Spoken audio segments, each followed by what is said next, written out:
Professor Nageswararao sir మేధావి కాదట, ఆయన ఓ తీవ్రవాదట, కరడుగట్టిన కమ్యూనిస్టుల రక్తం దాయిండట. ఇప్పుడు ఈ ముచ్చట అంత తీవ్రంగా ఎవలన్నారే బాలన్న అంటారా?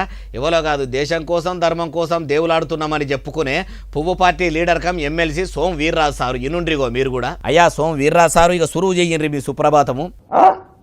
ప్రొఫెసర్ నాగేశ్వరరావు కాదు, కరుడుని గట్టిన తీవ్రవాది, నక్సలైట్, బీజేపీకి వ్యతిరేకవాది, మేధావి కాదు, దేశంలో కమ్యూనిస్టు రక్తాన్ని తాగినటువంటి వ్యక్తి. ఇనరా ఏమంటుండో, ఇంకా మస్తుగానే అన్నాడు మొత్తం ముచ్చటి నుండి. నేను ఇవాళ చెప్తున్నా, అతను మేధావని ఎవరని అంటే మనకు సరైనటువంటి ఆలోచన లేదని మేధావిగా కోటేసుకున్నాడు అంతే. చాలా మంది కోట్లు వేసుకుంటున్నారు, మన ఊళ్ళో కూడా కోట్లు వేసుకుంటారు.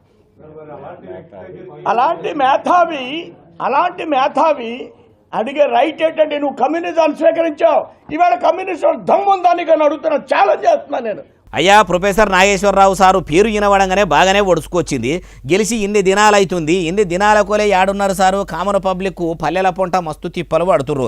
మీకు ఎగురమే ఉంటే మీ సెంట్రల్ సర్కారుతో మాట్లాడి ఐకేపీ సెంట్రల్ పొంట ఉన్న ఒడ్లు మొత్తం కొనే పని పెట్టుకోర్రి. ఒదికు ఈ సర్కారు ఈ తేప సెంట్రల్ సర్కారు ఒడ్లు కొంటలేదని చెప్తుర్రు. మరి ఏమైనా ఎగురం చేసి పబ్లిక్ బాధలు వాపే పని పెట్టుకోర్రి. అట్లా చేయకుండా ఇట్లా తీవ్రవాదులు ఉగ్రవాదులు అనుకుంటా ఉత్తగా పొద్దు గడిపితే ఏమొస్తుంది సార్ అంటుర్రు ఈ ముచ్చటిన్నోళ్ళు.